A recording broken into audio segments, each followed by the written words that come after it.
What's up, everybody? It's Rick, and welcome back to Only Football. We are going to be doing Week 6 predictions today. We are also going to talk to a Pats fan named Rusty. You guys might remember him. We're also going to do our favorite matchup for Week 6. Conspiracies with Kyle makes a return, and then we're going to end off with Chives with Kyle. Let's get it.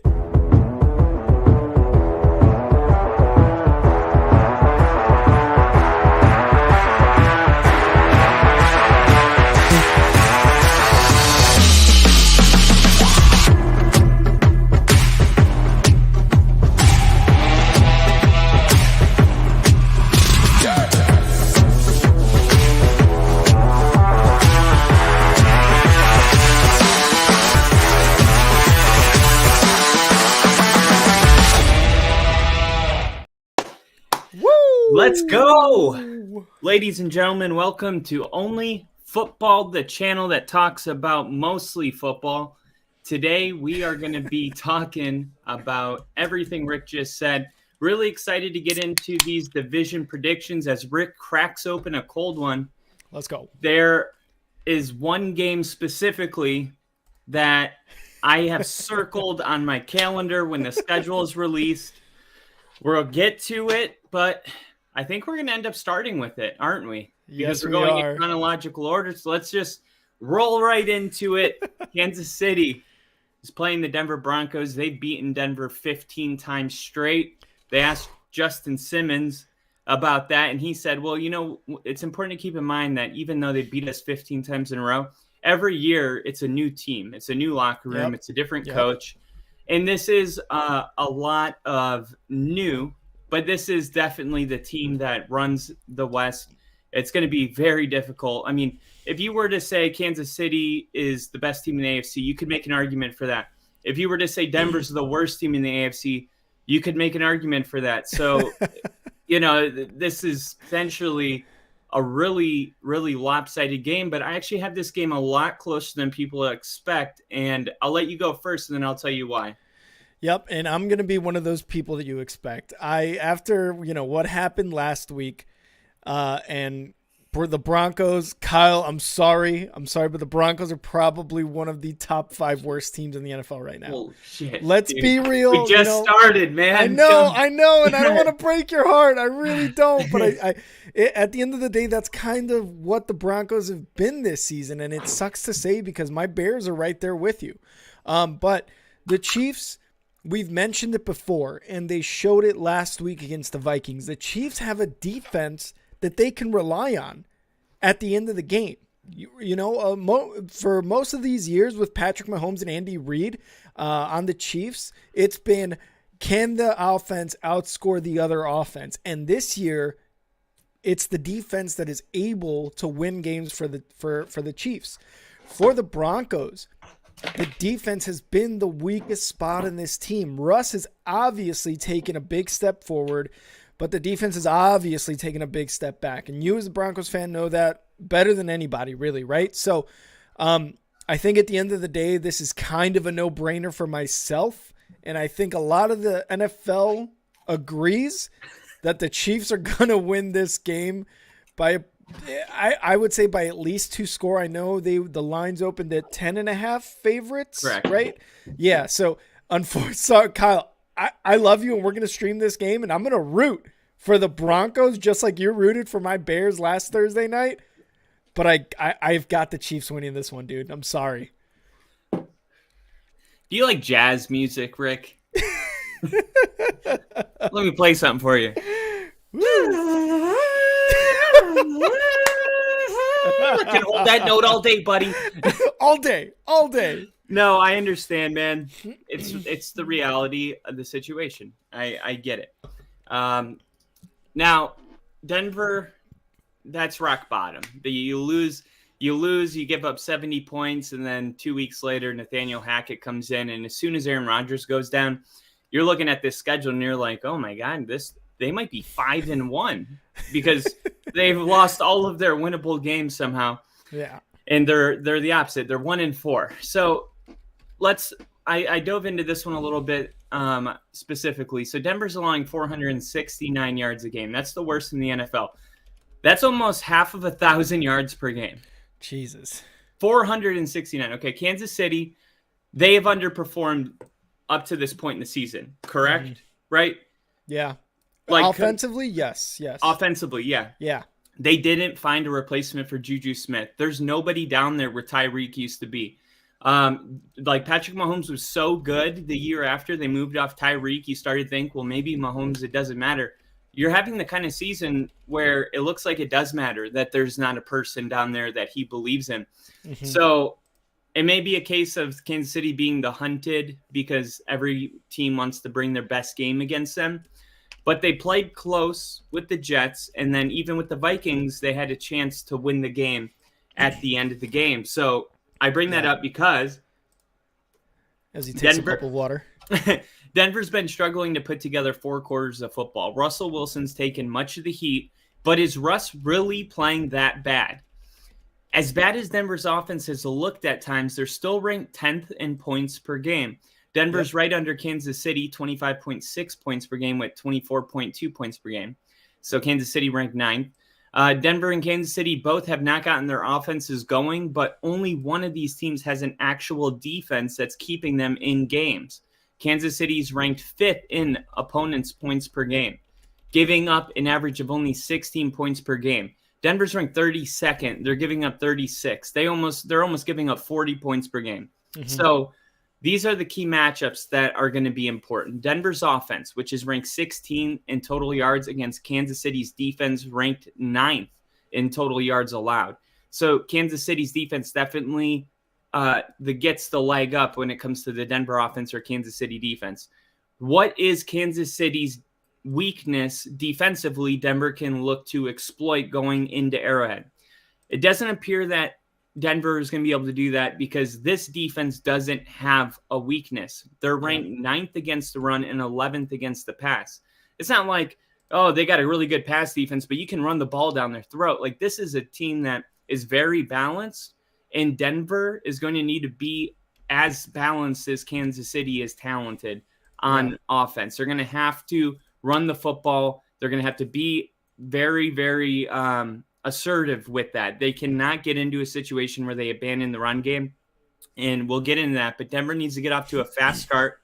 Denver's ranked 2nd in the NFL in points in the first quarter. Kansas City's ranked 10th. So Sean Payton has done a great job in the opening 3 possessions, like whatever he game planned for.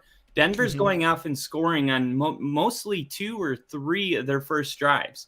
So Denver, I do have them being able to get a lead in the beginning of the game, but then it's pretty much all downhill from there because they don't play a complete football game. Kansas City is ranked 10th in second half points. So I think that will all ultimately decide the game is if Denver can do what they have done in the first quarter, but consistently throughout the game, that's the only way I think Denver has a chance of winning this game. Now, here's another important thing. Kansas City's ranked 7th in the NFL in time of possessions. So getting Mahomes off the field is going to be huge. That's not easy because Kansas City's ranked 1st in third down conversion rate. Oof. And they convert on 51% of their third down. So part of that is making third down manageable, and you do that by effectively running the football on first down. Ask Philly or San Francisco. They lead the NFL on first down rushing plays.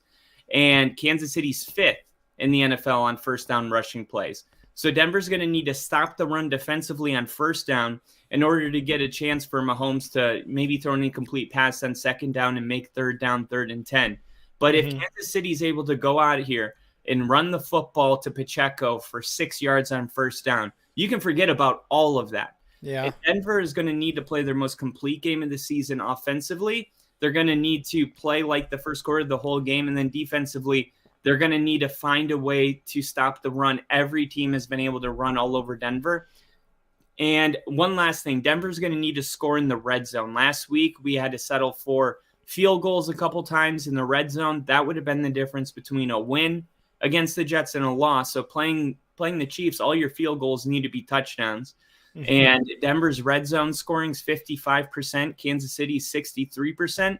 Denver's going to need to extend drives by converting on third down. Right now, Denver on third down is 39.2%. That is awful. Oof. It's absolutely awful. And a lot of that has to do with pre-snap penalties, getting yourself in 3rd and 12, and not being able to run the football. I don't think, like, in order to win this game, Denver's going to need to score 40 points.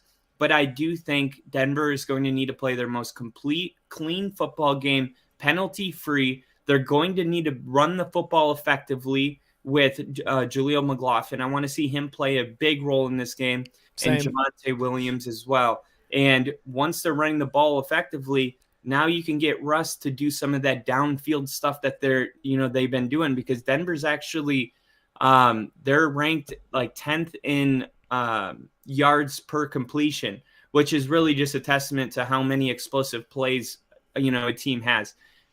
So Denver's giving up 7 yards per play. This Denver defense is going to need to tighten up. The offense has what it takes to go back and forth with Kansas City.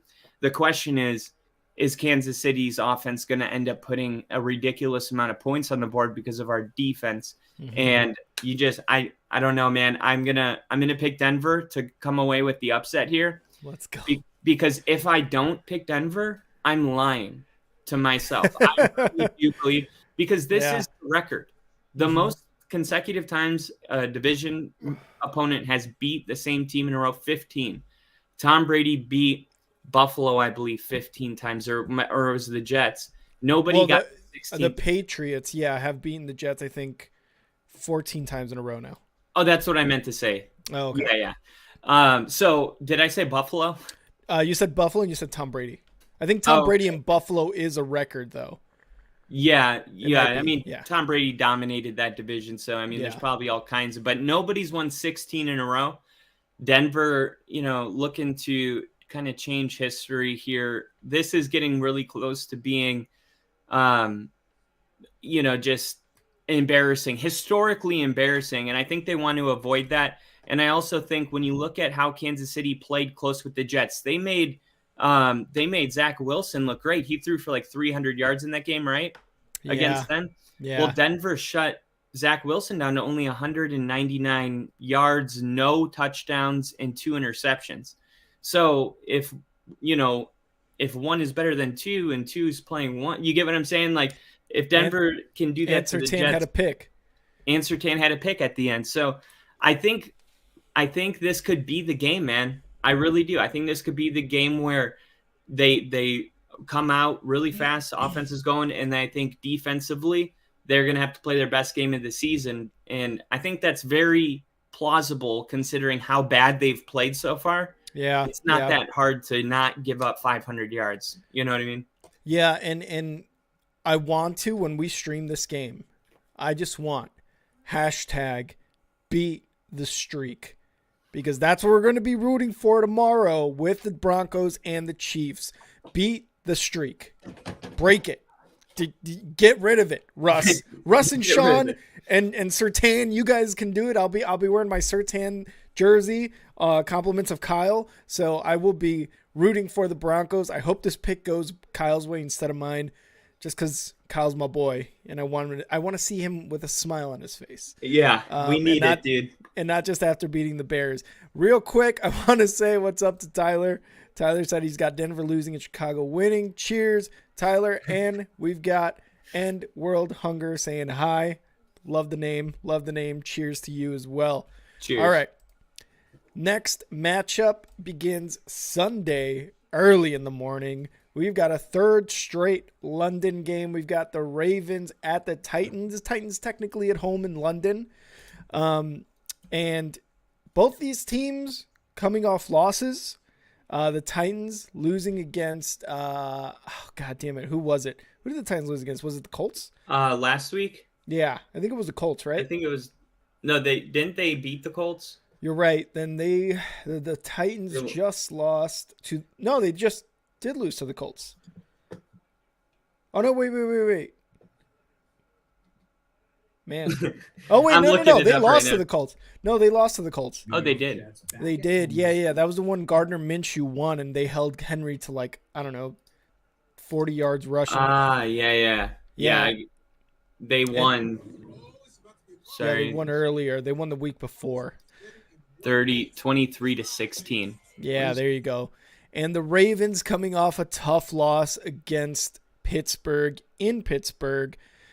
Both these teams coming off losses. They're both traveling to London, so they're both going to have, there's no team with like, the extra added I've been here before in London or I've stayed in London, kind of like the Jags did last week. So both these teams traveling, both these teams, with the same situation. The only thing is the Ravens have a much better defense. And just to kind of show you what kind of defense they do have, the Ravens defense is second overall yards per game, third in passing, seventh in rush. Henry had probably one of his toughest games last week against the Colts, and that was a terrible rush defense. So I don't know how that exactly is going to go for Henry this game, but I'm picking the Ravens to be able to keep Henry at bay, and I think that might be the biggest factor in who wins this game. If they can keep Henry in check, then I think the Ravens steal a win in London. But with the way the offense was, drops by the receivers by the Ravens, and the lack of rushing attempts by Lamar Jackson, this might be like a 3-4 point win for the Ravens. It's going to be a close one.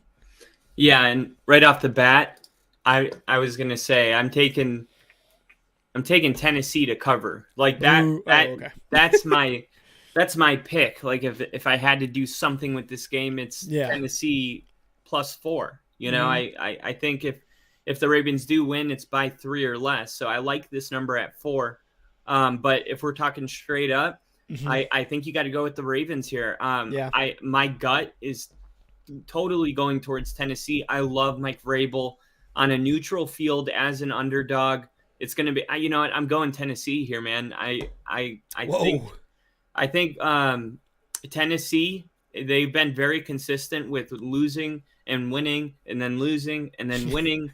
I think they've avoided back-to-back losses for the most part, which shows that this team is good coming off a loss. Some teams are just they get worse coming off a loss, and that's what starts those losing streaks.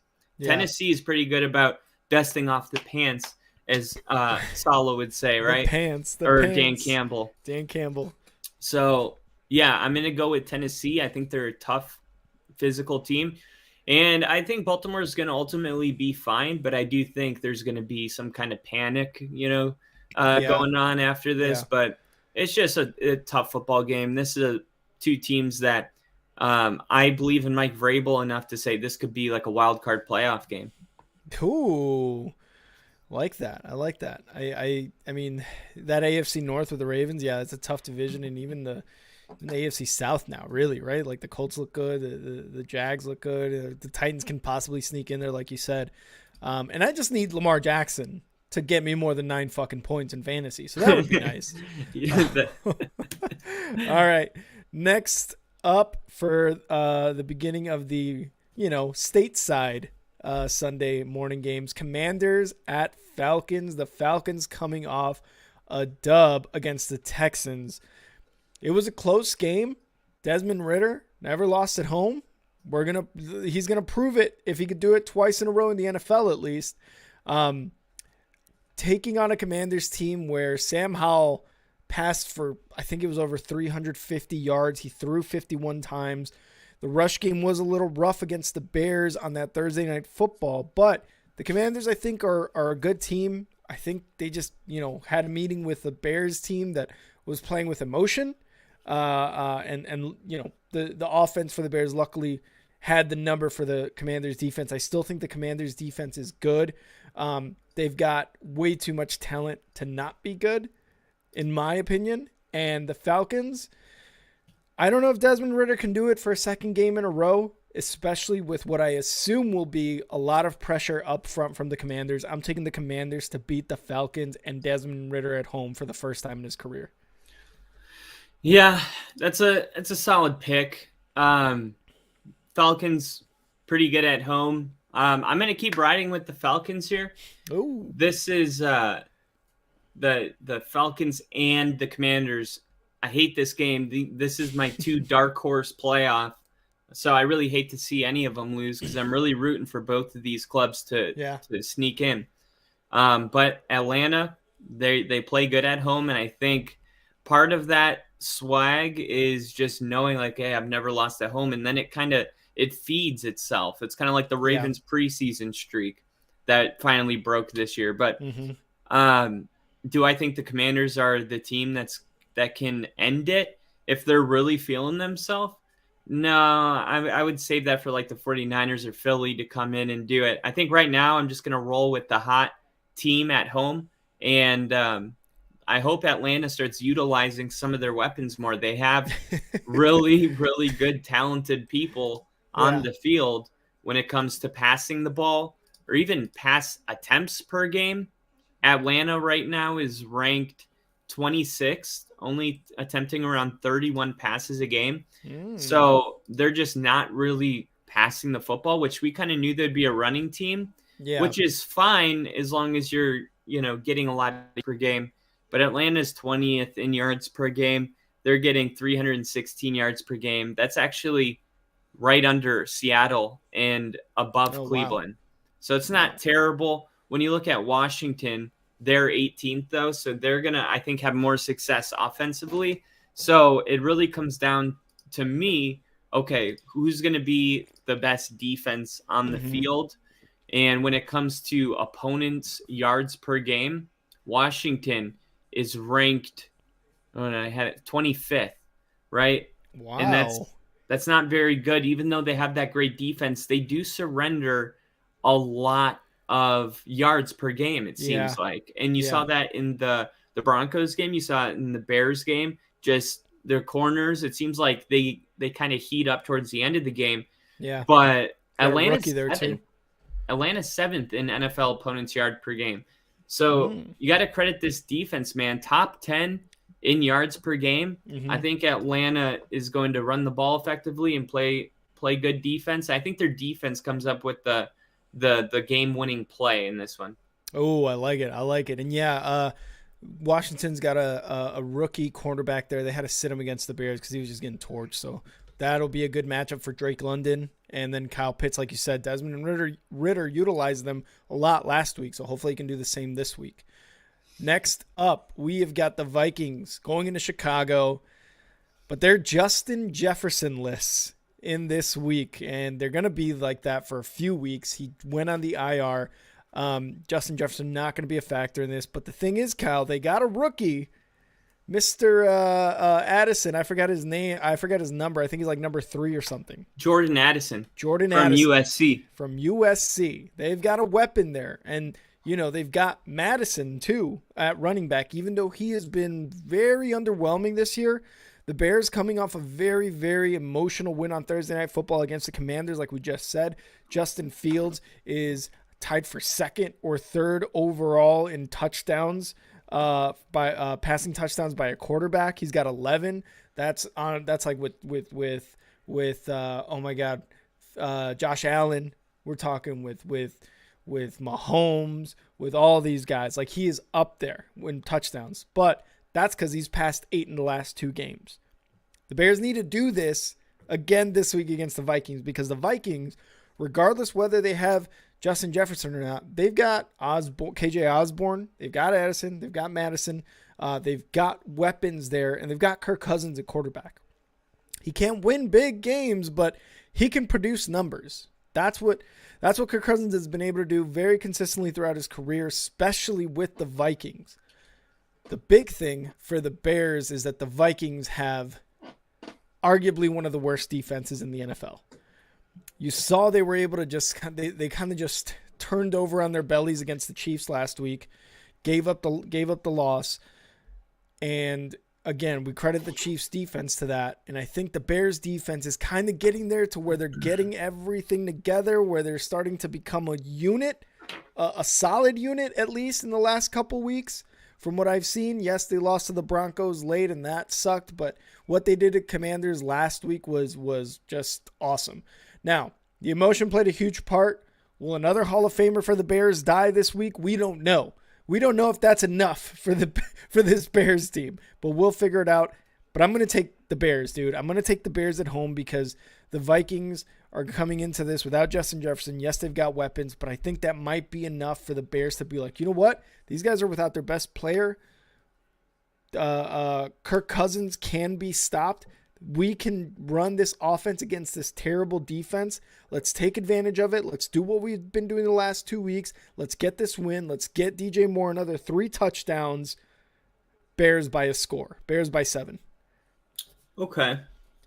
I hear what you're saying. The Bears right now are ranked 12th actually in NFL points per game because of that 40-point game last week. Yep. In Minnesota ranked 16th in 22 points per game. So you guys actually have more points per game than the Vikings, which is kind of a shocking stat. Surprising, when you think about how it's gone. But defensively, man, Chicago's ranked 29th in yards per game.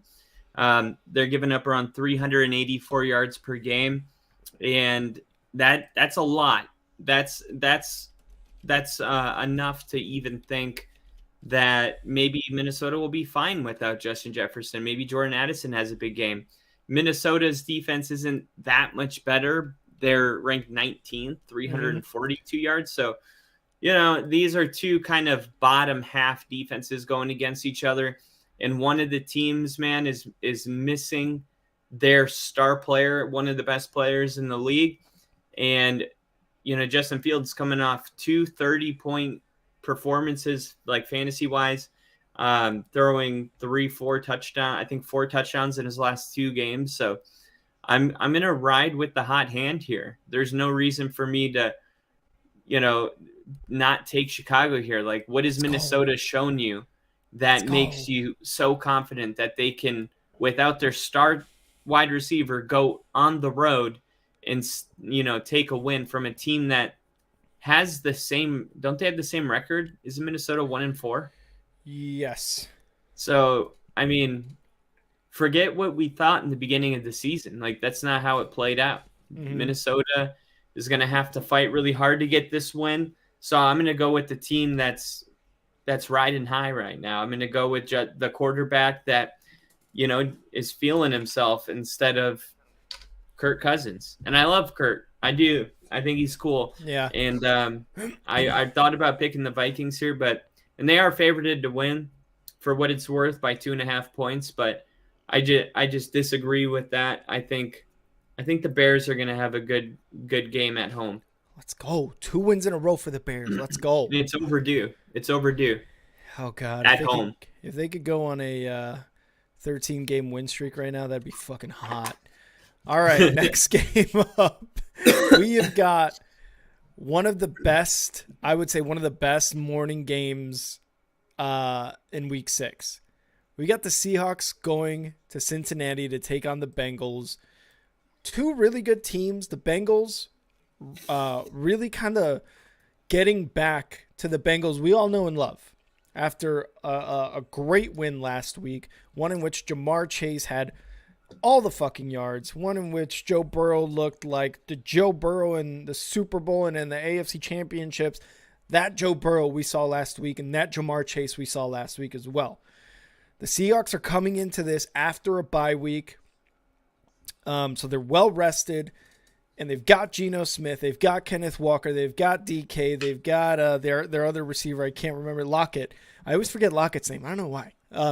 But they've got those guys, and they've got a defense that, let's be honest, man, not too bad, right? Like not a terrible defense. I guess in 24th in yards per game, touchdowns allowed 10, which I think kind of above average, if not like middle of the pack for the defense. They're going to have their hands full against the Bengals, and especially at home. I think with what the Bengals have done these last 2 weeks or so, last week and their last win, which was in week 3, I think they're going to be able to take this win at home because they're starting to get into what do all the analysts say, mid-season form, man. It's starting to become a fucking unit again. So I think I'm taking the Bengals at home to win this one against the Seahawks. Geno Smith, though, is gonna battle. He's gonna battle, but the Bengals, I think, are gonna win by. There's gonna be another 3 or 4 point game. Yeah, it's a tough one because Cincinnati just finally put together, a normal game, but the narrative is Joe Burrow is back. The one thing that I'm looking at is T. Higgins had a fractured rib, and I'm still waiting to see if he's going to play or not. And I think he's the difference maker.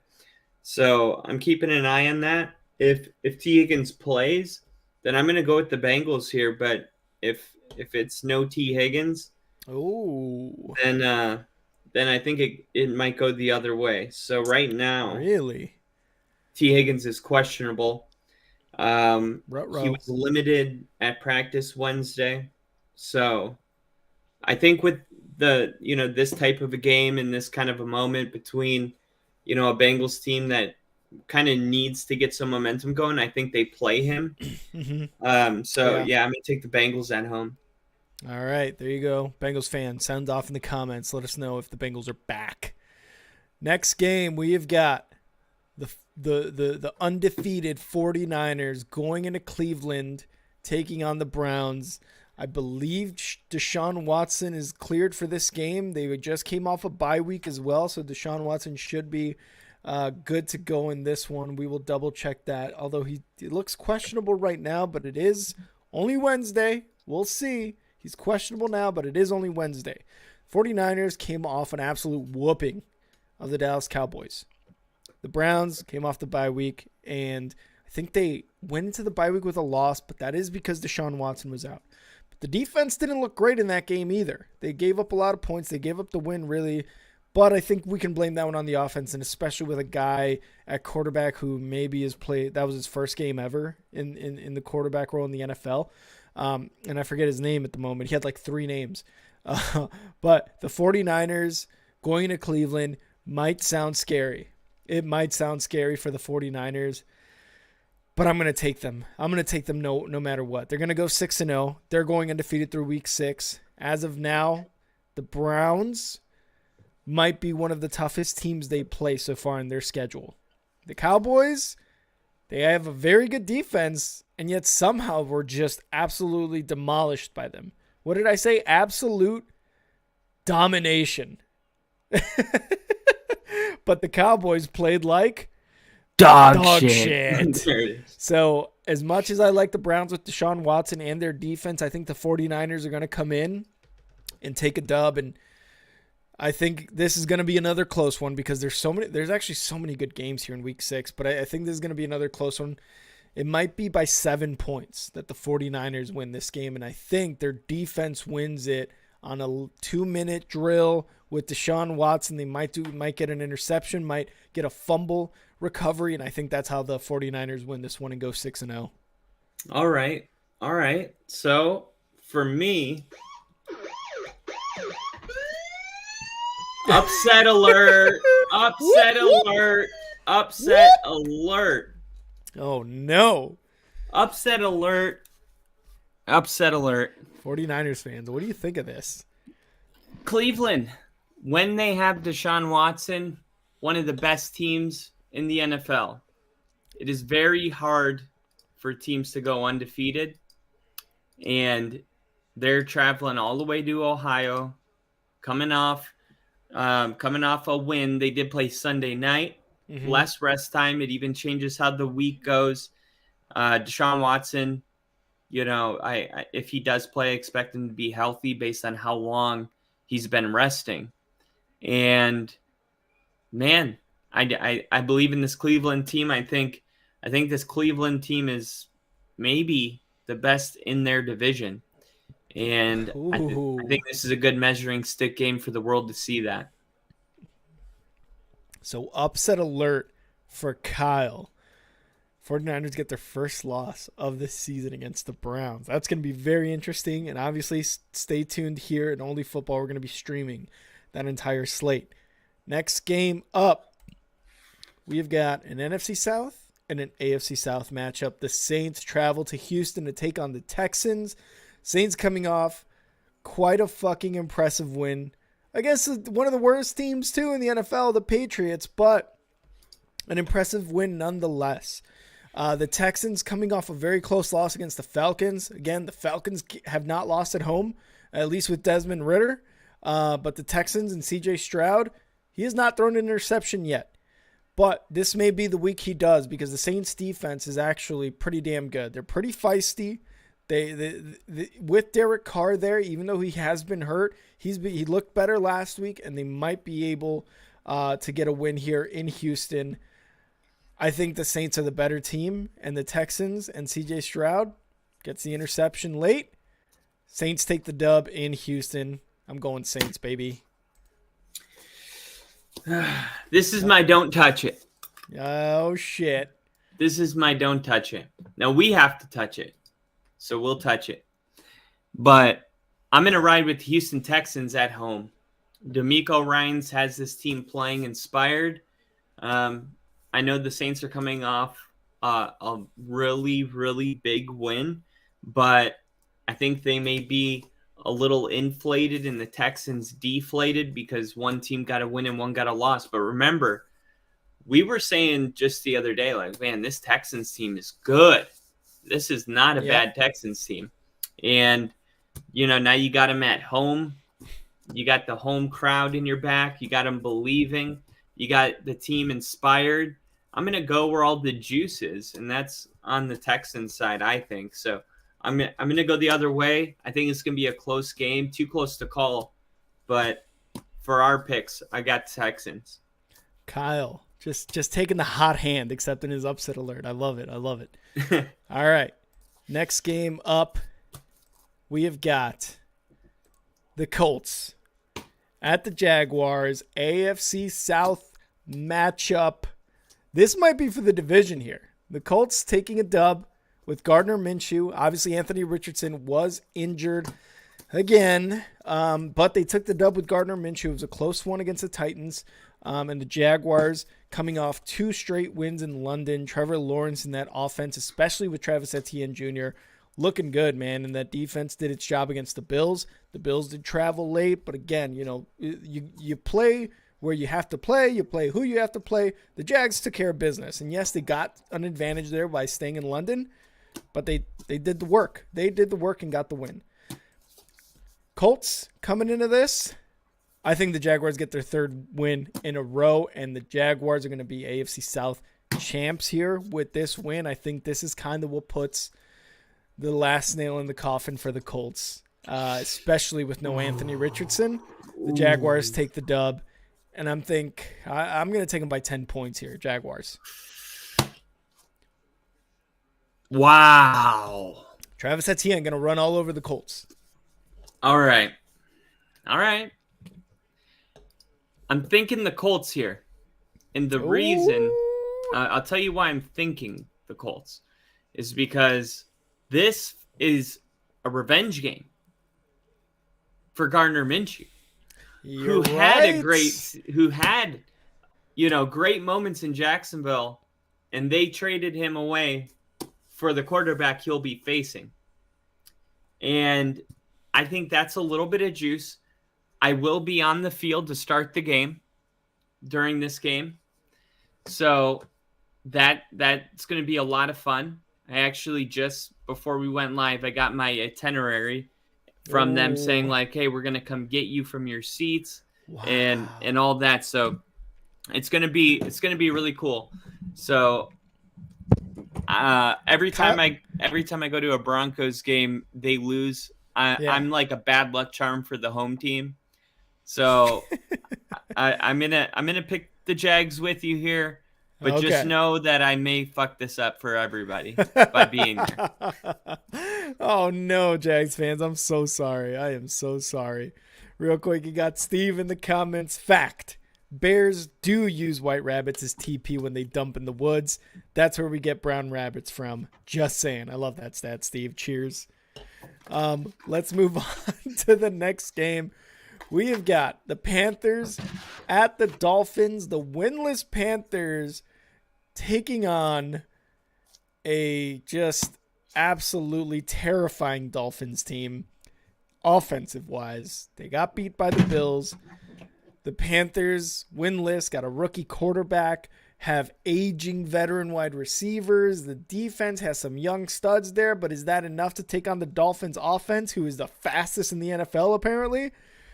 No, not at all. This is one of those ones again from last week where I'm just like, don't overthink it. Take the winning team, especially in Miami. I'm taking the Dolphins to win at home by 14 points. Damn, 14? Mm-hmm. All right, that's pretty bold. That is pretty freaking bold. I'm a bold man. I'm Mexican. I got Miami at home by 20. Whoa! You called me bold, you son of a bitch. Miami at home by 20. Even with Devin Achane gone, Kyle, you got him by 20? Yeah, even with Devin Achane gone. We're going to call him Achane. Let's call him Achane. That's so okay. That's such a fun name. Thank you. Yeah, I was like, man, all right, fine. Achane. Yeah, right. We're not going to fit the mold anymore. We're calling him Achane because it's fucking awesome. It's so cool. and plus it's because Texas A&M website also said to call him Achane. So exactly. If anyone ever asks about it, we have that fallback. Be like, that's right. What it said on the Texas A&M website because I cared enough to look it up. You know, Kyle, always getting the little details. I love it. You got to get those details. But yeah, get those details. I think Miami. This might be the Claypool game. You know, we may get to see Claypool do something cool for the first time. God, dude, Miami at home. Yeah, it's going to be disaster. Take an alternative line plus 20. You think Claypool gets his second touchdown in the last year and a half that he's been in the league? Was that shade? Because there ain't going to be 100%. No shade at the 100%. Miami visitor sideline. You got to be at home to get in the shade. Fuck you, Claypool. All right, let's move on to the next game, which is going to be interesting to talk with Ross later on. We got the Patriots going to Vegas to take on the Raiders.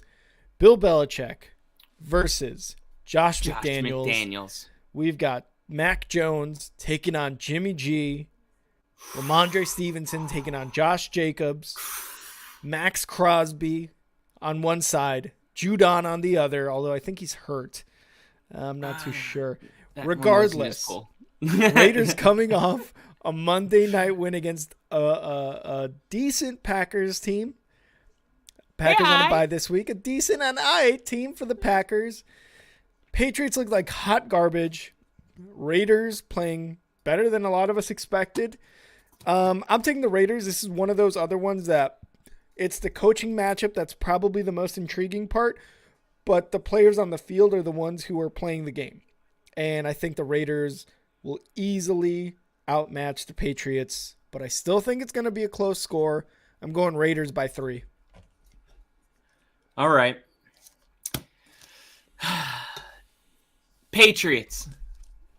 You. I'm going with the Patriots here. I think that there's this thing where you just can't beat your dad up, man. It's not even healthy. It's like you say you want to win and nobody wants to win as much as you, and then you're like, oh, I don't want to embarrass them, and you have to start having these thoughts, you know what I mean, these lingering thoughts. And I just think Belichick's coming off that terrible game. Like, he's gonna want to have his best game, you know what I mean, just to remind the world. I mean, think about it. Fast forward in your head to the end of Sunday. The Patriots won by 3. Is it really that shocking? You know, I get it. The Patriots fell apart last week. They played the Dolphins close. Like, you got to get rid of these, you know. Imagine if I judged every game based on the 70 points Denver gave up to the Dolphins. True. You know what I mean? True. You got to kind of compartmentalize these blowouts. Don't forget about them. They're important to know. This team fell apart. Mm-hmm. But you got to kind of move off of it and look at each game as a new week and a clean slate, because that's how the players are looking at it. I thought that the Raiders had no juice offensively. I do expect Devontae Adams to get back and put up like our wide receiver number 1 numbers. Okay. But I expect the Patriots defense to hold them to field goals instead of touchdowns, and then, get a last second field goal. Maybe actually step it up once for Bill and this team. That'd be nice. Um, all right, and we're gonna get Ross's take here in a few minutes. Next game, Lions at Bucks. The Bucks were coming off a bye week. The Lions are on a tear. I said that before last week against Thursday Night Football against the Packers. I said I think the Lions are about to go on an absolute tear, and I think that continues this week against the Bucks. I love Baker Mayfield. Love Rashad White. He's on my fantasy squad. Love Mike Evans. Love Vita Vea on that defense. I love the Bucks team. Even without Brady, with Brady, whatever, I loved them. But I think the Lions are just so much better of a team. They're a top team in the NFL. Top 5 if you guys were able to tune in on Monday, for our top 5. I had the Lions on there. And I think the Lions win again. Even if they're in Tampa Bay, I think the Lions are taking the dub against the Bucks. Kyle, what's your opinion on this game? I got the Lions, and I don't even have to think hard about it. I got the Lions, and it's easy. But by the way, after last week, Sam Laporta is the number 1 tight end in fantasy football, above Travis Kelce. This Lions team, dude, is for real. They remember when we thought Tampa was good, and then they played Philly, and it was like, oh, they're not that good. Remember, Philly's still learning who they are with this new, stuff. The Lions already know who they are. This one may not even be close. Like right now, the line's at 3. I think the Lions could win this game by multiple possessions. I can totally agree on that, especially with what the Bucks did, or who the Bucks have played, the Bears, right, when they were really, really bad. So we got to look at that too. Which was like last week. 2 weeks ago. Fuck you. The Lions, 100% top 5 team in the NFL, taking them. Next game, we've got the Cardinals at the Rams, 2 teams that have been very, very surprising this season. The Cardinals with Joshua Dobbs are getting some early wins with James Conner there as well. The Rams, Matthew Stafford, newcomer Puka Nacua, Cooper Kupp. Oh, do you remember him? Do you remember Cooper Kupp? He was injured early, but now he's back. I remember him. I'm just making sure you remember him. He's back. This defense still has Aaron Donald. Like, they're still a very effective team. And I think I'm going to take the Rams in this one. Super Bowl champs. I'm taking the Rams against Joshua Dobbs and this Cardinals team. And I believe James Conner may be questionable. I'll double check that, Kyle. But, I'm going Rams all day. Stop it. Oh, no. There we go. Sorry. Did you hear me scream, stop it? I did. So my dog was barking, and that click was supposed to be me muting my mic. And I turned my camera off and didn't mute my mic. Yeah, so much for that. Kyle's mean to his dogs. He even turns his camera off to yell at him. What a piece of shit. I'm with you on this one. I think the Rams are going to win at home. I think the Rams are maybe a little bit better than people think even still. But they're going to handle their business at home, and McVay's gonna win this game. Yeah, Connor's on the IR, by the way, for all you guys out there with fantasy implications. He is on the IR. I'm sure you knew that, but just want to put that out there. Just in case. Just in case. That might even be better for the Rams. They don't got to worry about James Conner's angry ass. Last game of the afternoon slate, Eagles at the Jets. The Jets coming off some impressive wins. Last week was the Broncos, Kyle. I'm sorry to bring back bad memories. But 2 games in which the Jets looked good.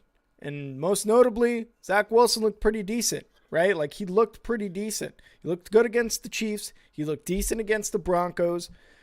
Eagles 5-0, though.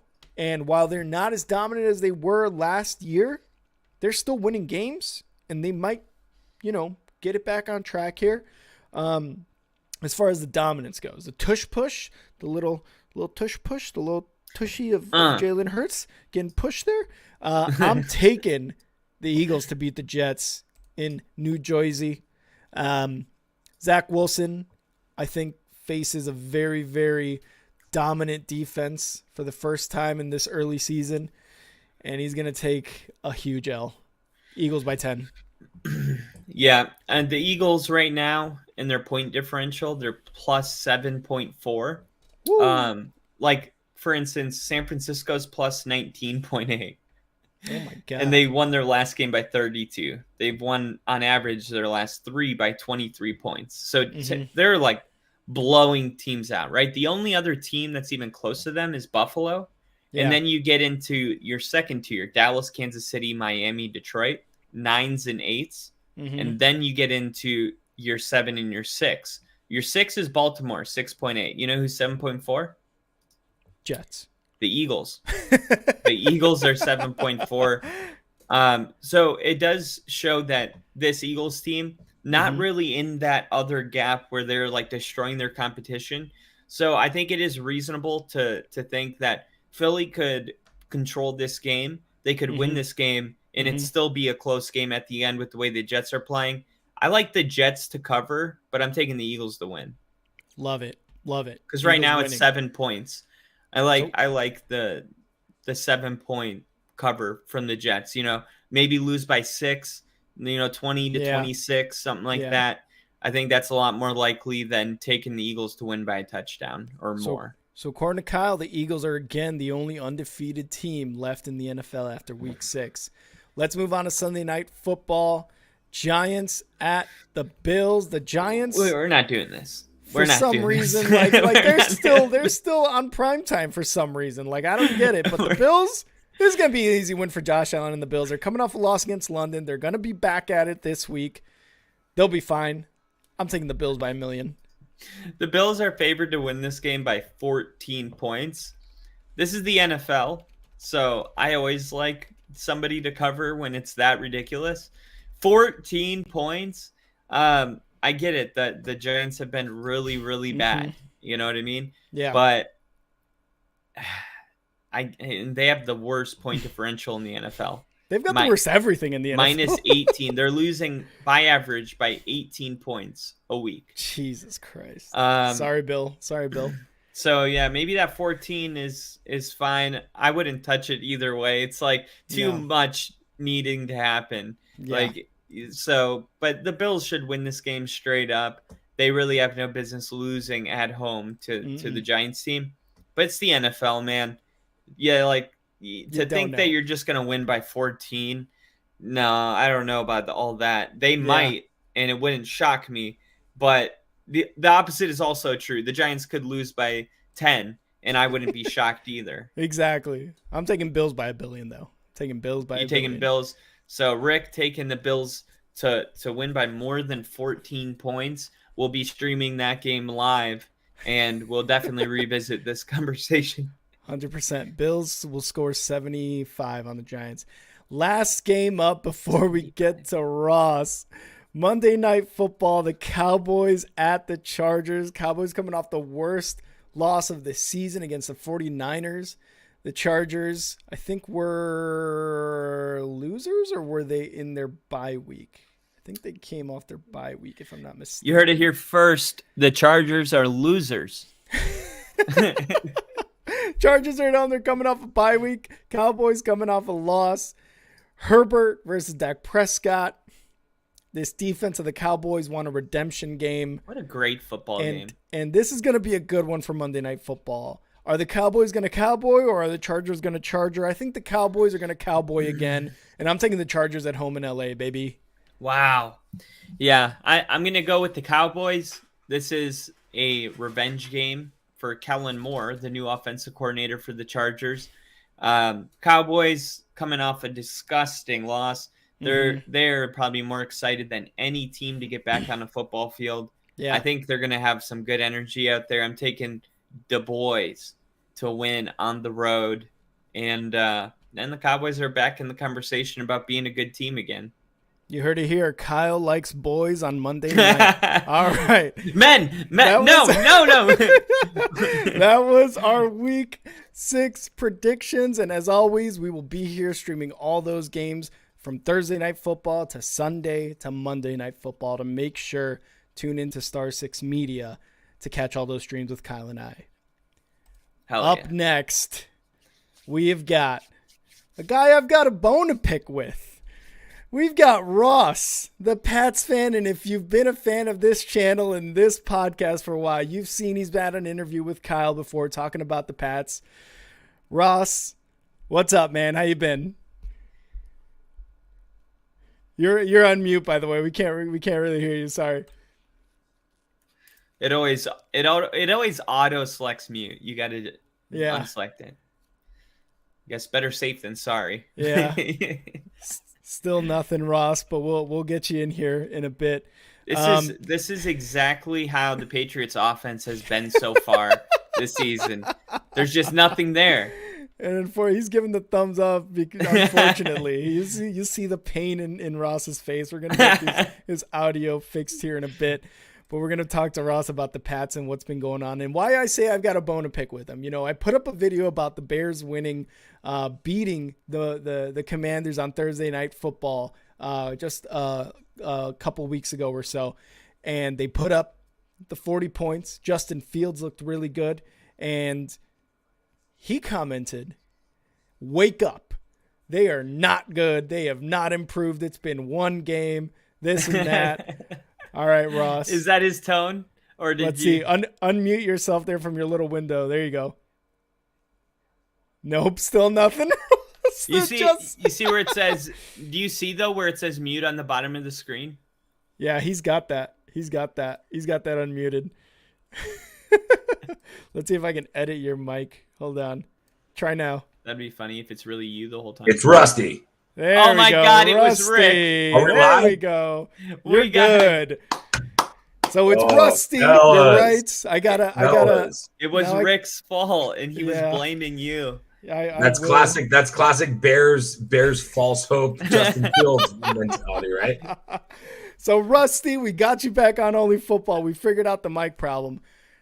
First of all, 1, 2, 3, 4, 5, 6. Hey, welcome to mediocrity, though. No, we're past mediocrity, bro. I'm in Bears country now.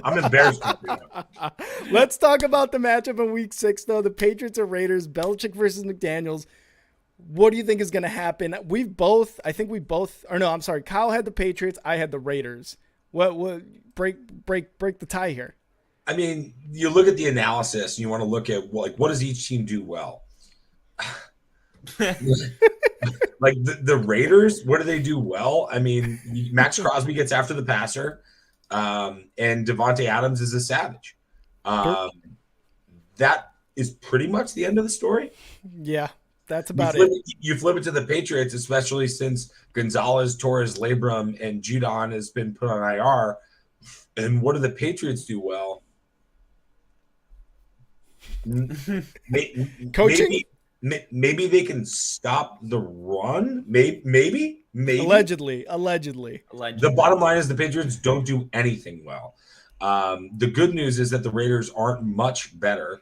I'm interested that you put me on the spot here to pick this game because this game in context, it really doesn't mean what we thought it would mean. This is like a get right game for both teams. And there used to be a saying around New England, back in the heyday where, you call it the tomato can. No, 5 years ago. You call them the tomato can games, right? You look at the schedule and you just knock them all over. Mm-hmm. And then there was a great sports talk radio caller that chimed in. He goes, you look at this schedule and I can't find any tomato cans. And you know what? When you can't see the tomato cans, odds are you're the tomato can. Yep. We are the tomato can. So this is tomato can on tomato can. And I mean, you want me to pick it? My advice to real gamblers is stay away. I think both teams suck so bad it's really hard to predict. I would be shocked if the Patriots had like a bounce back revival game. I don't think they're doing anything right. I don't think it's right in the building. I don't think the chemistry is right. We all know the offense is a complete train wreck. It's somehow gotten worse since Beavis and Butthead left on offense. Yep. And defensively, they're down on personnel so bad. I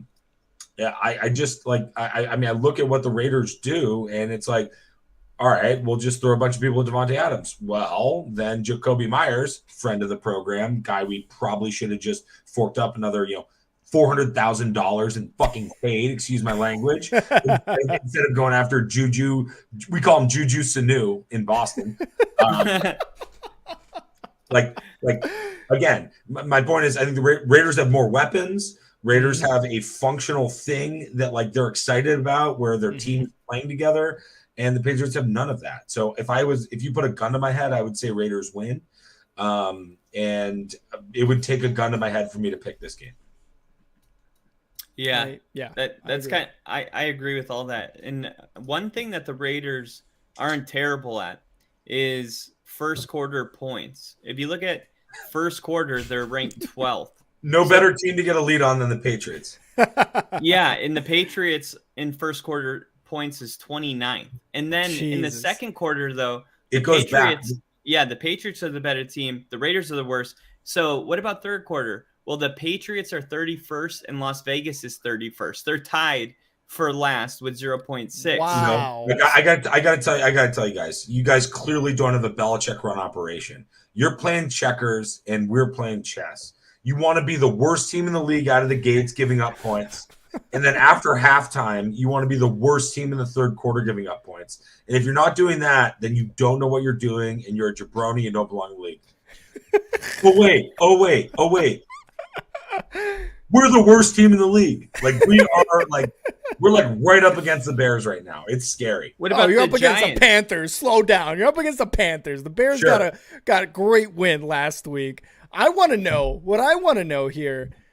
What the fuck do you do with Mac Jones? You've got Bailey Zappi, and all of New England was probably cheering, you included, when Bailey Zappi came in late last week against a terrible team, Rick, against the Saints. When I interviewed Rusty, he totally told me that all of the fans that were cheering for Zappi or wanting Zappi to come in didn't know football. They didn't understand football. They didn't know. So I already know. And I'm excited about to see where. So I'll let you finish your question, but I had to add that in there because I'm curious to see if anything's changed or if we're still on the same page here. So then, with that being said, what the hell do you do here with two quarterbacks who are basically useless in this Patriots team? So Rick, it's your guys' show, so stop me if I'm going completely off the rails. But I love Kyle's memory here. He's got the memory of an elephant. Kyle, what did I tell you about Belichick when we last spoke?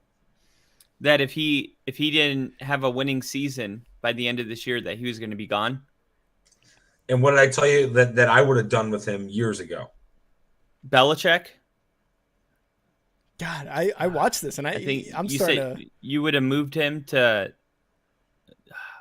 I would have fired his ass. Years ago because it's been a mediocre football operation. Okay. Yep. Okay. Yep.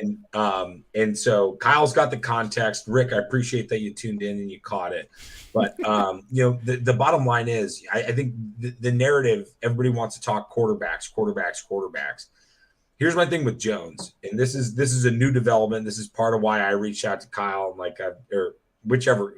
I lose track of Kyle and Rick, who I was texting, because I know I talked to Kyle. So I texted Rick, but I talked to Kyle, and then I ended up doing the decency to know who he's texting. No, I did text him after I texted him after the podcast. So anyway, I've been backing Jones. I've been backing Jones for a while. Not saying he's outright the guy like many Bears fans would do with Justin Fields.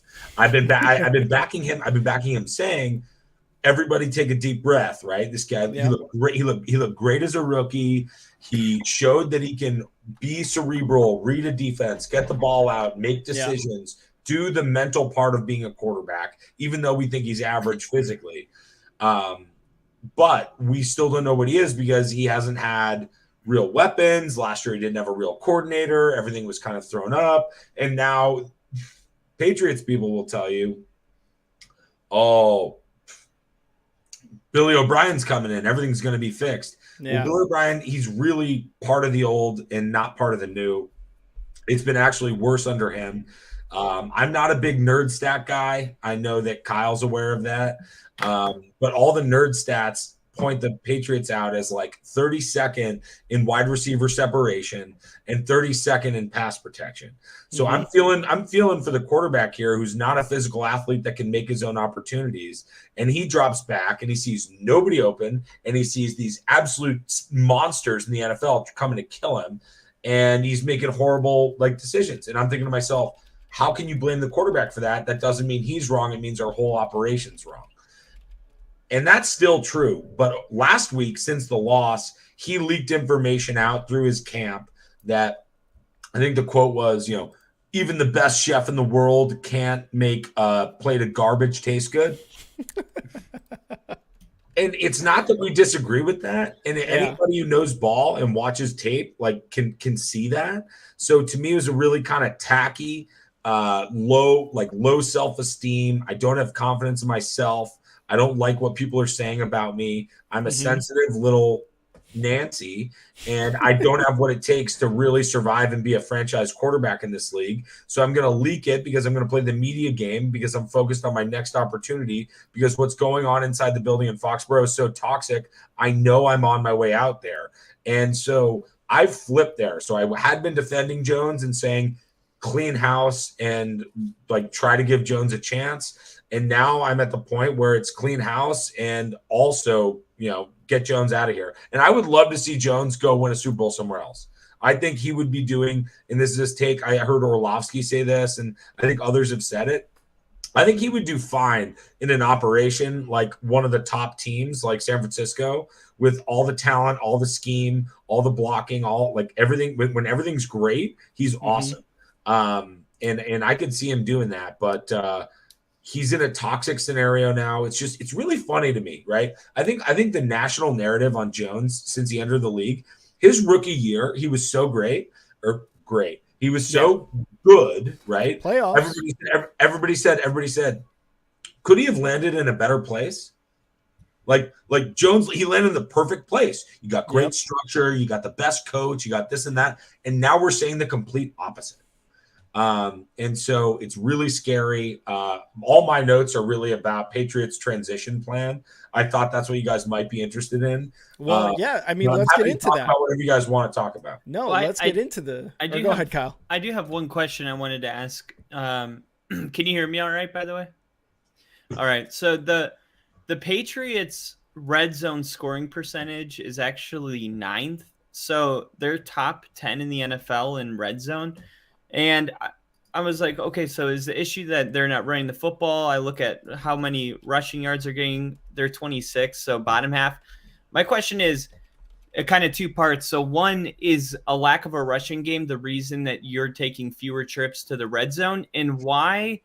I had Ramondre Stevenson being maybe the top back in fantasy football this year. And then they bring in Ezekiel Elliott, and it's people are worried about it, but then Bill O'Brien's Zeke's a 3-down back, and we're like, well, what does that mean for Ramondre?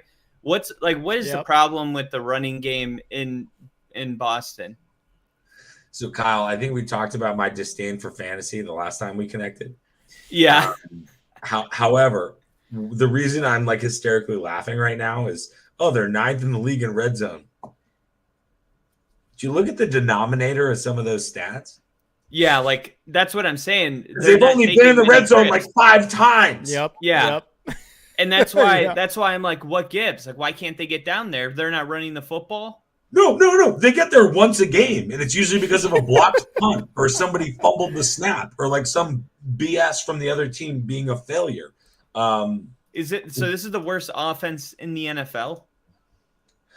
I believe that. I haven't seen a worse one. I have not seen a worse one. Damn near close. The Giants. The scariest thing, gentlemen, is that week 1 showed a little bit of promise. They were up against a much better personnel team, the Eagles. They hung in there. They were a rookie mistake and maybe let's pay Jacoby Myers instead of Juju Sanu away from having a chance there with time expiring to win the game on the last drive. Then Miami. Then they play Miami. Good game plan. Hang in the game late. Have a couple chances to win it. Jump ball to Devontae Parker, who in New England, they think Devontae Parker is an 80-20 jump ball guy, apparently. But everybody who's ever watched him practice in Miami for 6 freaking years knows that Xavier Howard is his daddy. And it's not even funny. It's guys around Miami, they don't even joke about it. They're like, we used to see it 5 days a week in practice. And we know what's good over there. They don't give any help to Xavier Howard when he's lined up with Devontae Parker, because Devontae Parker, newsflash, blows. And Belichick gave him extra money in preseason just to like pay off this like they've done these things where they pay off these veterans for loyalty so that maybe the locker room doesn't turn. And it's all part of this horrible Belichickism that's gotten to be a very poisonous thing around the barn. So you ask about the red zone, Kyle, and my point is you're completely, you're what's the line? You're missing the forest through the trees or whatever it is. Yeah. And they suck in the red zone because they suck everywhere. And like the running game, dude, you know what it takes to run the ball? It takes a little scheme. It takes offensive linemen that know how to block but get on the field. But they had that last year. So where is it? Offensive line's gotten worse. Injuries have gotten worse. And like the offensive line, it's a disaster. Trent Brown's checked out. Cole Strange can't get on the field. Mike Owenu, who was their best lineman last year, all of a sudden sucks. It's not all of a sudden. He had tough like preseason injuries, didn't get to practice. Now he's playing guard and tackle, and they're shuffling things around. They've got Adrian Clem at offensive line coach instead of the legend Tate Scarnecchia, who was part of 1, 2, 3, 4, 5, 6. And it's just like nothing really works. They can't block anyone. Nobody gets open. They can't run the ball.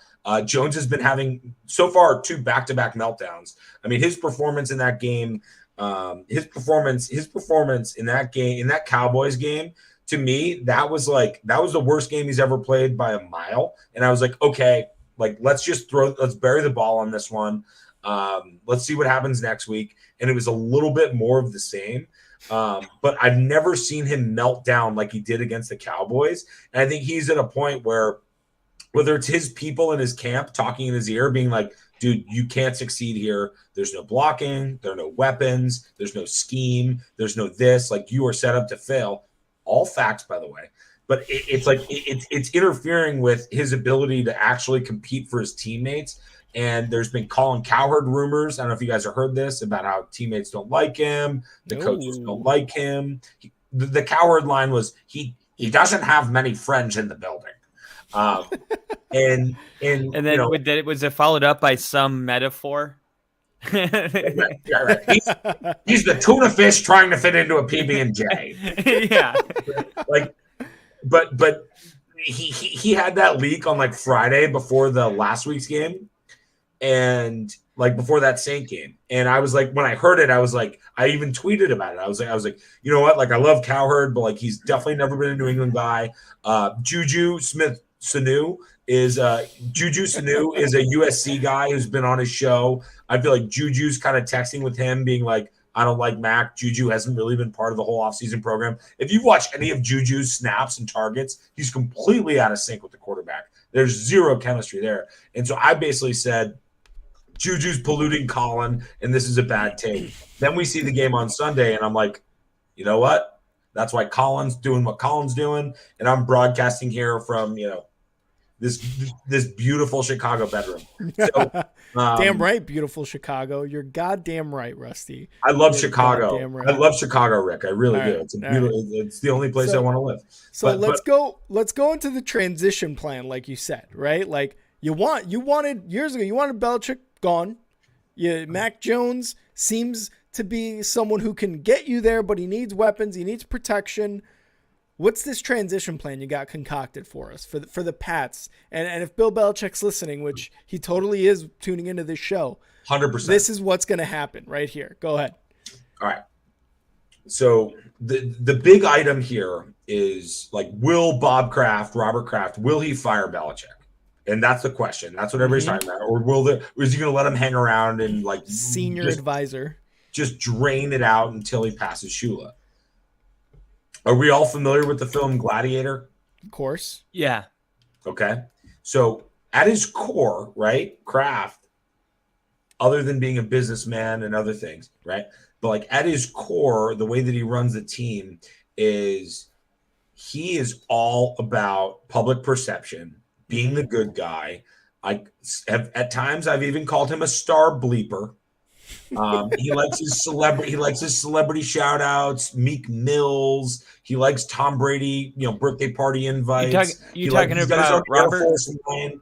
What's that? Robert You talking about Kraft. Kraft? Robert Kraft. Yeah. Robert Kraft, the owner, Oh, right? dude, you should have checked our conspiracies of the week. Last week, it was about how Robert Kraft and Michael Jackson had that tour, and that's how he became the owner. Check it out, because it's all about how he likes hanging out with celebrities, and he worked for the newspaper too. So I'll have to get back to that, and I'm sorry I wasn't prepared on that, but basically. It goes. The reason I reference Gladiator out of the gates here, Rick, is it's right. Win the people, and you'll win your freedom. Yep. And so, for a while, entering the season, the majority of Pats fans, and again, you look at any like fan population, and this is just my opinion. You guys tell me if you agree or disagree, right? But there's about 50% pink hats that really just like the logos. They're born in the region. They do what they do. Then there's 50% fans who like know the sport, know what's going on. And then within that 50%, there's maybe 10% that are like plugged in and really give a hoot and like are all the way nerding out like the three of us. Yep. Exactly. And so amongst that whole grouping, especially the pink hats, the take going into the year was in Bill we trust. He'll figure it out. We've got O'Brien. Everything's gonna be fixed. And after the disastrous Dallas and New Orleans games, the people have shifted. And so that's where Kraft will shift, because he cares more about what the fans care about than what he doesn't like. He cares about, relationships, trust. He cares about also his legacy. And like a big part of his legacy is him sticking his neck out and hiring Belichick in the first place, sacrificing a first round pick that turned into an actually excellent defensive end, Sean Ellis, for the Jets back in 2000. But my point is,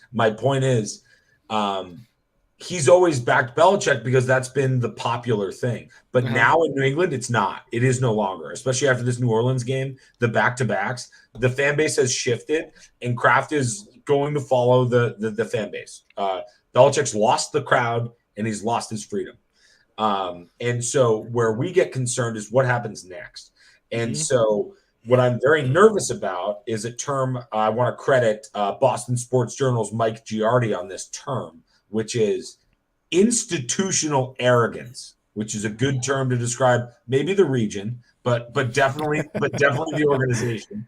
Definitely the organization, where you look across the league and it's, turnover breeds inconsistency, stability breeds success. That's the kind of mentality that the owners try to pretend they're back. But if Belichick's built this whole thing over 20 years, unlike any other of the 31 other teams.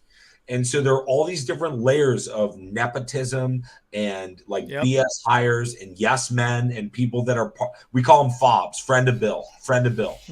And so it's all fobs up and down the organization.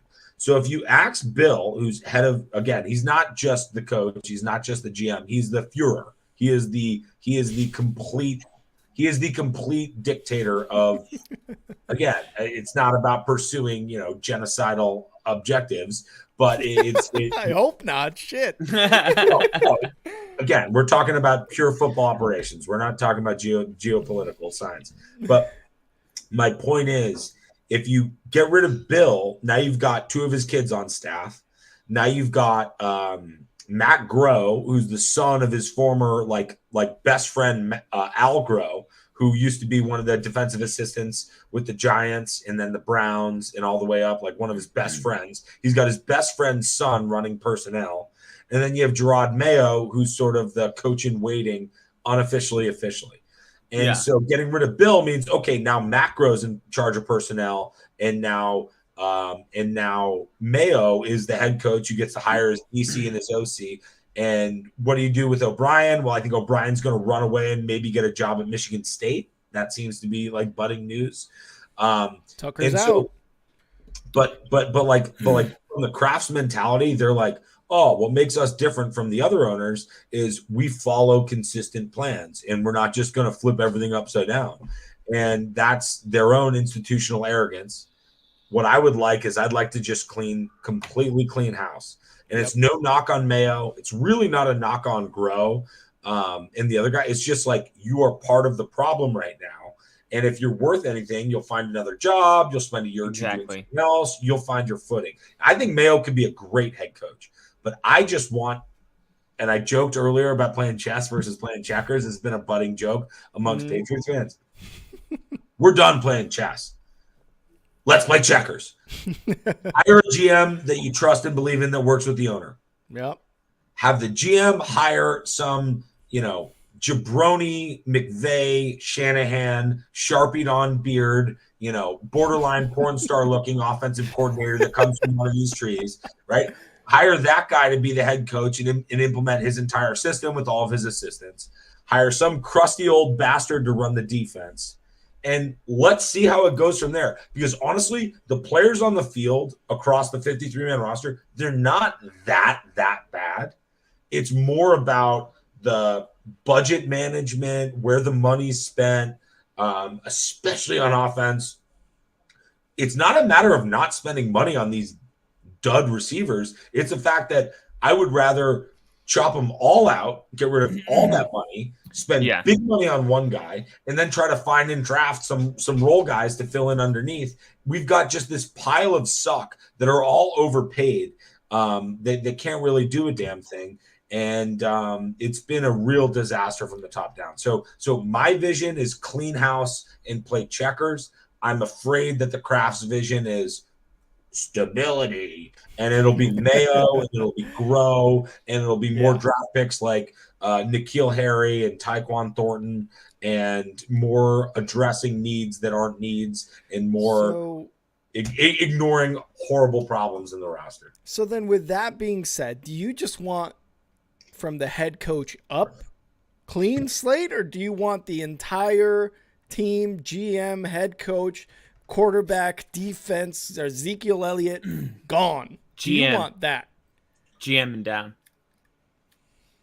Well, it starts at the top, but so from a head coach and coaching staff and personnel, one of my biggest beefs has been the scouting department, and I don't know if the problem in New England's been the scouting department being inept, or if it's been Belichick overruling them because he gets recommendations from college coaches that are fobs, friends of Bill. I don't know if that's been the problem or not, but like that whole scouting operation is a disaster. It's got to be cleaned out. Second point is the coaching staff. Now that depends on the route that they take. Again, I just laid out the checkers plan. I say get some fancy pantsy boy offensive coordinator guy to be the head coach. Hire some crusty old guy, that sounds like Vic Fangio. Have him play the defense. And like the personnel, again, you mentioned the quarterbacks. I'm done with Jones. Zappy's not a franchise quarterback. I think Jones is somewhere between, Jones is probably somewhere between the 20th and 40th best quarterback in the league. So like I'm okay. Like my thing with Jones is not that he can't play in the league. It's that he's done here. Like what's happened here and how it's gone down here. It's become way too toxic to cling to. So I don't want to like go crazy and say we need the quarterback now because we have so many other needs. So why don't we start to build like the rest? Why don't we start to construct the rest of our roster more like good teams, like the 49ers? Stop spending money on Bears, long snappers out of Navy that have the most guaranteed contract money in the history of long snappers that have already made 4 bad long snaps in a 5-week season. Maybe stop signing free agents like Chris Board, who covers punts and kickoffs when they happen literally like once a game, and he's making enough money that could be like a solid backup tight end. Maybe stop doing all this like stupid Belichick bullshit. Excuse my language. Okay. And like get back to playing checkers. So that's kind of the overall take, but I do think that it's more likely than not. So if it keeps going as poorly as it's gone, the decision is going to be made for Kraft. And he and Belcher are going to have to settle in a room, and they're going to have to release a statement. They'll make it friendly. It won't be a midseason firing. That's not going to happen. But if it keeps going like it is, which I'm kind of 50-50, part of me thinks they'll like salvage this season and make it look good towards the end. But part of me also sees the bottom falling out. Like there's real problems with the trust between players and coaching staff, players, offense and defense. The injuries are piling up. the offensive line sucks. And like it was okay. It was supposed to be a strength of the team, but then a couple injuries, there's no depth. And like I don't know if you've caught this at all, Rick and Kyle, but sorry for rambling and ranting here, but it obviously chaps my ass because it's just like there have been so many signs on the wall. And last time I talked to Kyle, I was like, we got problems. We need to address them the right way. We need to do this and that. And at every single fork in the road since Kyle and I talked, we've gone the wrong fork. And so now we're so much worse off. And I feel like it's just digging a deeper hole that we need to climb out. Yep. So it doesn't look good. It doesn't look good. And I think there's a 50-50 chance that there's that, parting of Belichick at the end of the year. I'm pretty sure it would take a really miraculous disaster to just clean house and follow my plan. Mm-hmm. But I think more likely than not, they basically suck. They're somewhere between 4-13 and 5-12. And there's a Belichick Kraft powwow in some press conference, and Belichick rides off into the sunset, and he lets go of that stupid little Shula thing. So Kyle, you got one last thing for Rusty here because he's got a Bruins loss to get to. Yeah. So the last thing I'll say is the one good thing is that my team has been sucking since Manning retired. So every coach that I've seen come in has fired everybody. And a great example is last year, Evero, the defensive coordinator for the Broncos, was like one of the best in the NFL. This defense was legit. And you see what's happened in just 1 year with Vance Joseph, worse in the NFL. But even like in his case, he wasn't even willing to stay because his loyalty was in Nathaniel Hackett. So even the coordinators because normally a head coach comes in, fires everybody. Even guys where you're like, what did he do? It's not about what he did. He's part of the old. We are the new. We're bringing in a breath of fresh air. So I do think you're going to get your wish when somebody does get hired. Like, I'm not worried about, Mayo or Belichick's son. Like, when Belichick's fired, all of them are fired. And I think it's going to be clear when a new guy comes in and fires all of them, because that's kind of how like 99% of head coaches do. Like, they're like, I can't win if I don't have my people, and these aren't my people. And like you said, if Belichick's way is really outdated and old, none of these new offensive porn stars are going to come in and be like, let me keep Gerard Mayo and Belichick's son. You know what I mean? Absolutely. From this to this, right? And I'm going to cheer you up in 1 second.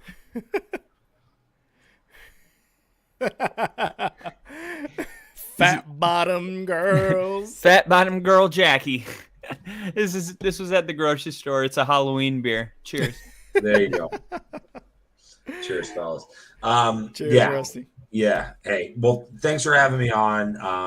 Kyle, I like I hope you're right.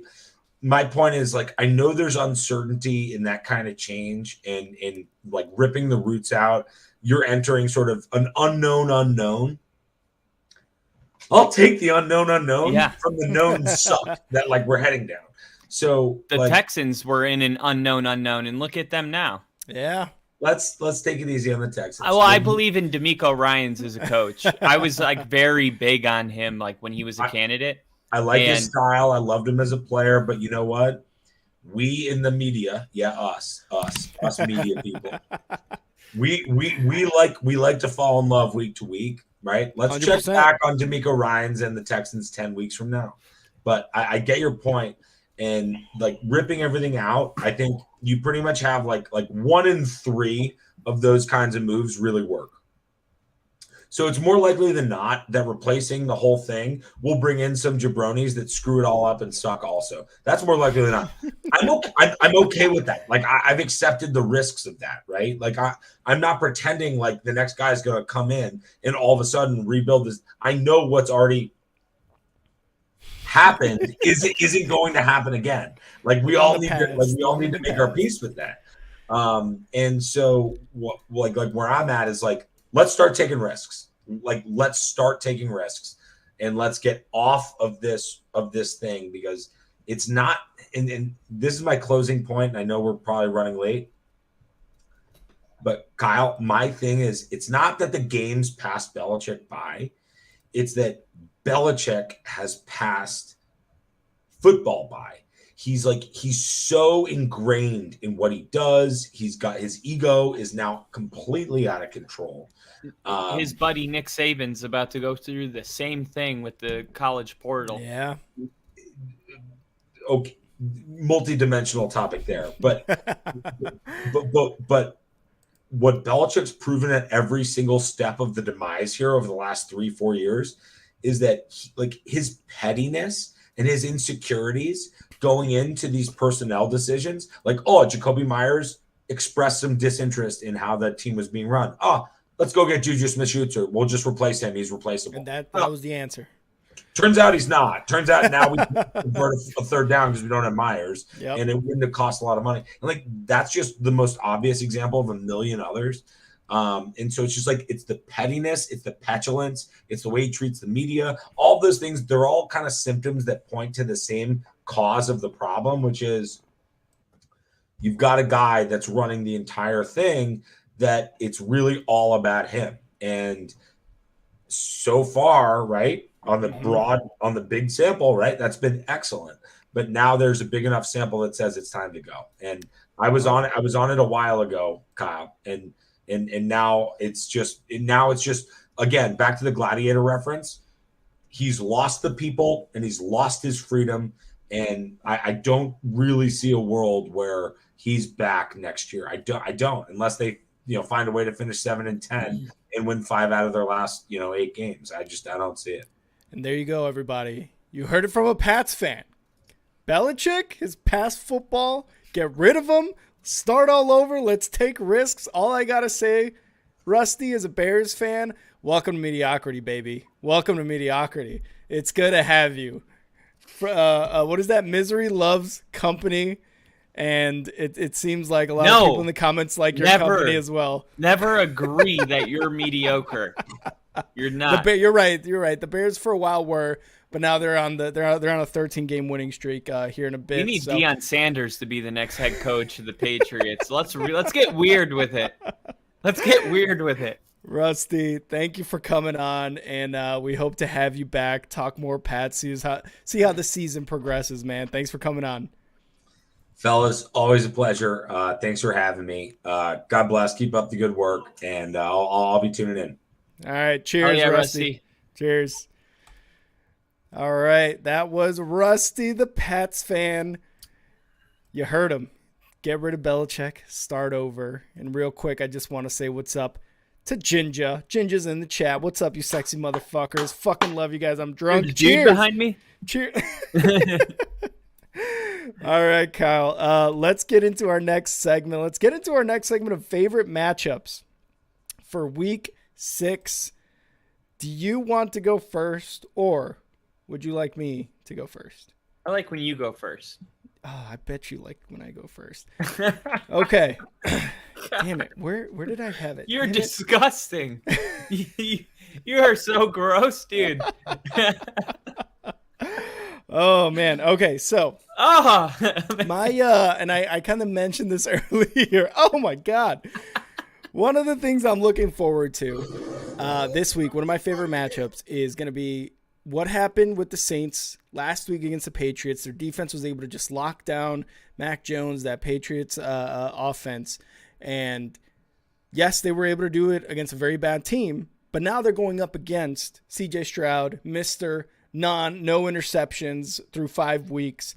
What I'm curious to see and what my favorite matchup is going to be is CJ Stroud against this secondary for the Saints to see if, like I said, he's going to throw his first interception of the season. We saw how he lost last week, CJ Stroud. That offense with Stroud and the Texans was held to only, I believe, 3 field goals through 3 quarters, and they were only able to score a touchdown there in the 4th. So is that a sign of him starting to slip? Maybe it's starting to get a little weak on the offense. Who knows how that's going to go? But that's my matchup of the week. Is CJ Stroud going to throw his first pick against the secondary of the Saints? Find out on Sunday. I like that one. That's a good one. Mine is not going to surprise you. The Denver Broncos in the second quarter versus the Kansas City Chiefs. The Broncos, I mentioned it earlier if you're just tuning in now, but they were number 2 in the NFL in first quarter points. So Denver able to get off to these really amazing starts. And what I think it is Sean Payton's got some kind of package to start the game with, where he's like, these are our first 10 plays. Yeah, we know Sean's got a package. We saw it. But he goes, okay, here's our first 20 plays. And I think he watches film till crazy hours in the morning. I think he really finds like these plays that work. But then once the team makes adjustments, Denver's like they can't do anything. Like they had negative 15 yards in their first 8 drives of the second half. That's negative 3 yards per drive. Like just think about that. So I'm expecting Denver to come out, punch Kansas City in the face, and then when Kansas City turns around and starts coming back, I want to see if Denver in the second quarter can keep their foot on the pedal, and continue that first quarter success.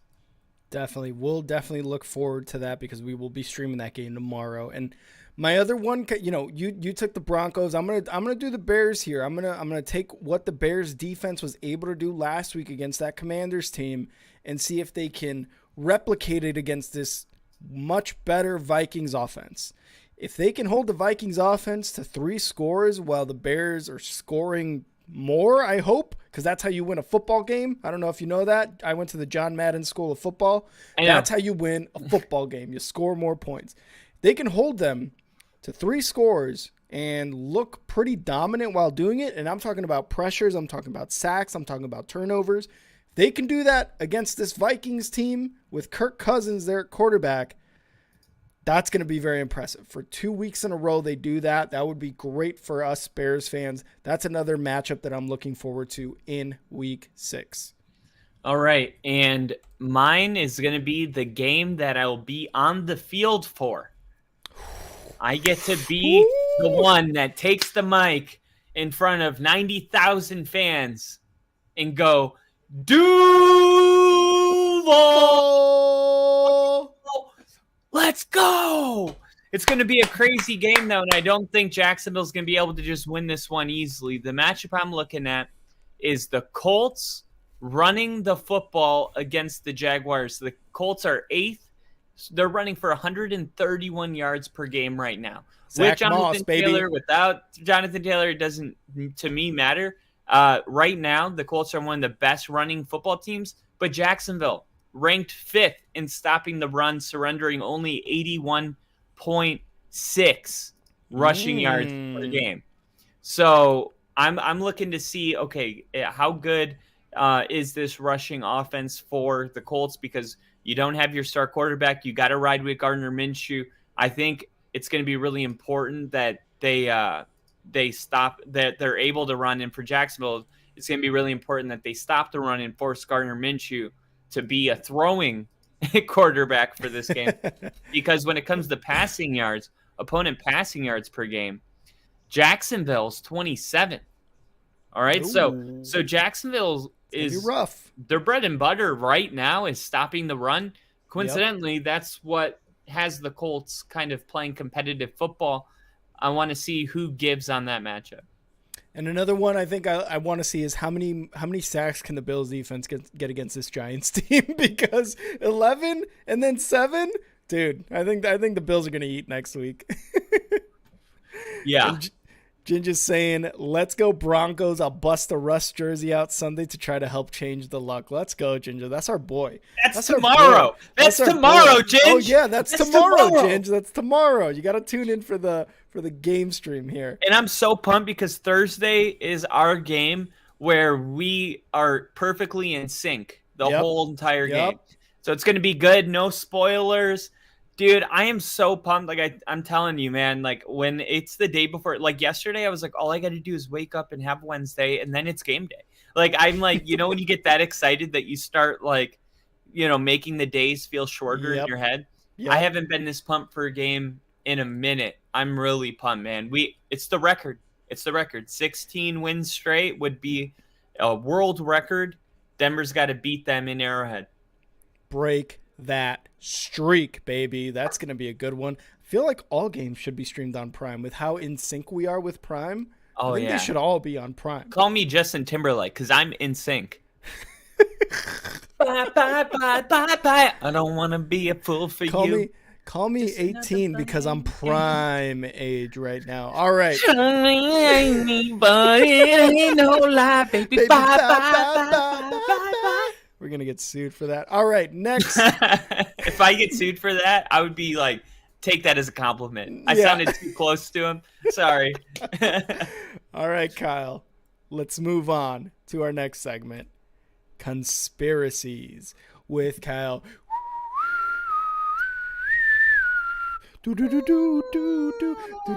Kyle, what have you got for us this week on a conspiracy in the NFL? You had us at the edge of our seats last week with Robert Kraft and Michael Jackson. That connection you made. If it wasn't for Michael Jackson, Robert Kraft wouldn't have happened. Bill Belichick wouldn't have happened. Tom Brady wouldn't have happened. 6 Super Bowls wouldn't have happened, as Rusty loved to remind us.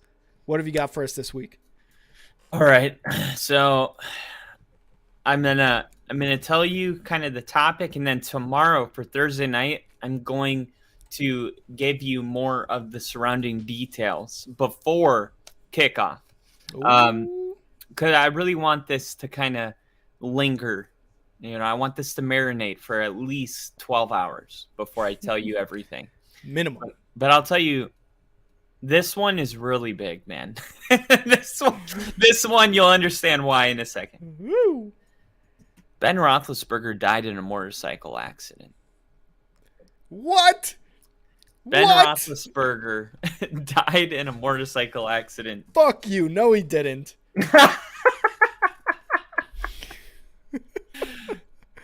It was in 2006, January 12th, that we heard about Big Ben in serious condition after a motorcycle accident. But if you look at the player that actually played for Big Ben, because this happened in December, you'll notice that this guy looks nothing like Ben Roethlisberger.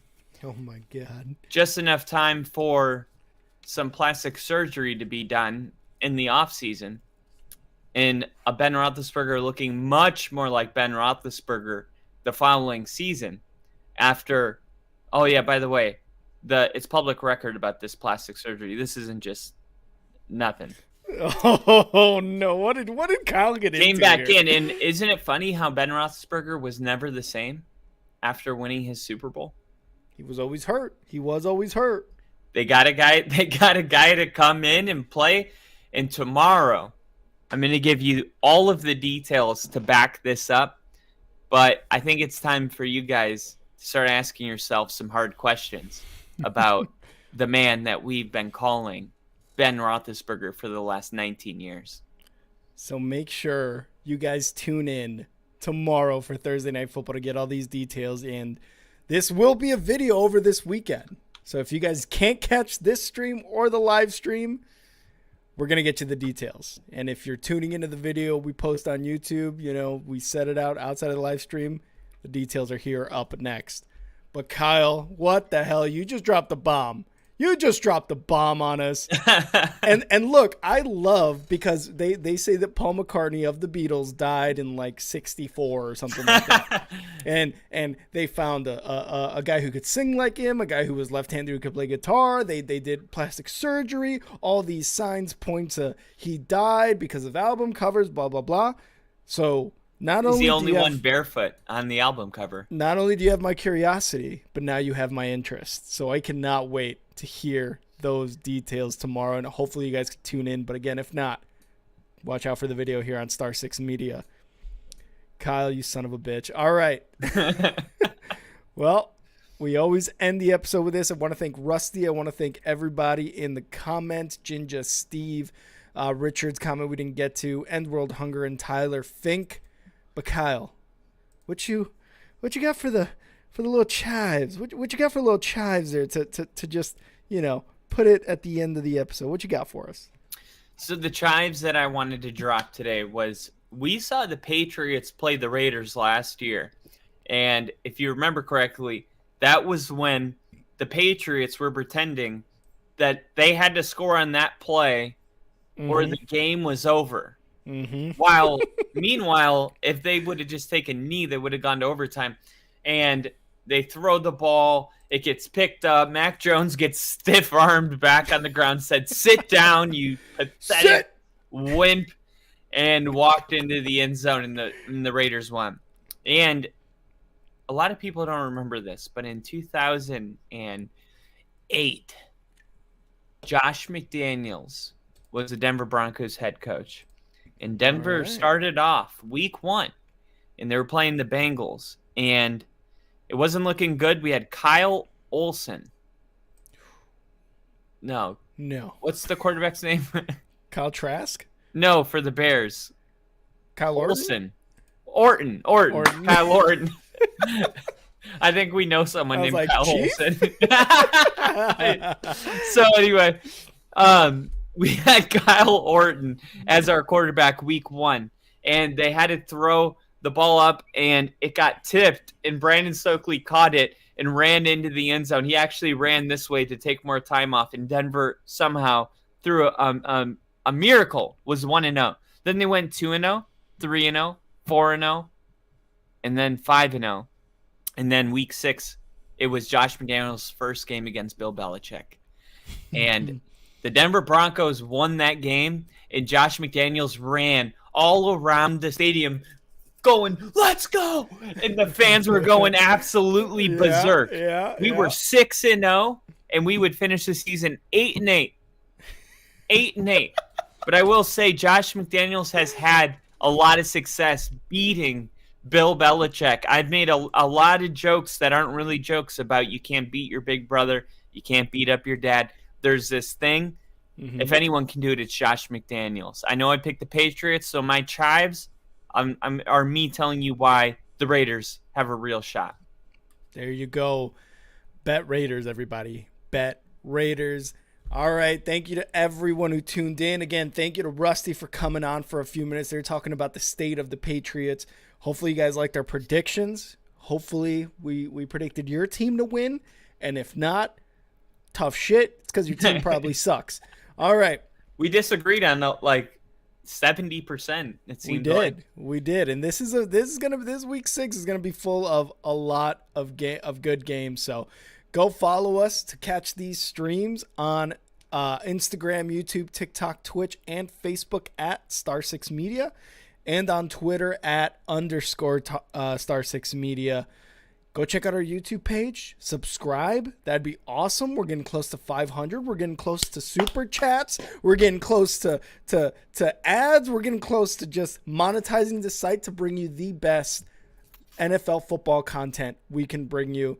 Kyle, do you agree with that? I think you agree with that. I agree with that. And you guys can follow me at Twitter at FTBLONLYPODCAST.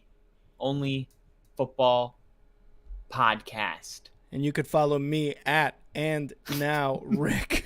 Jesus Christ. And go follow us on Twitter.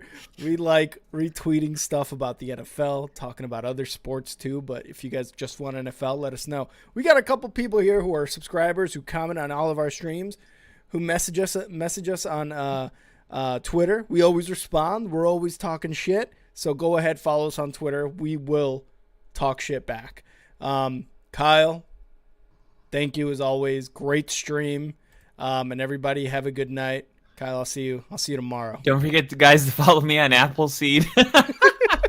I'll get that fixed before tomorrow night. I'll see you then. See ya. See ya.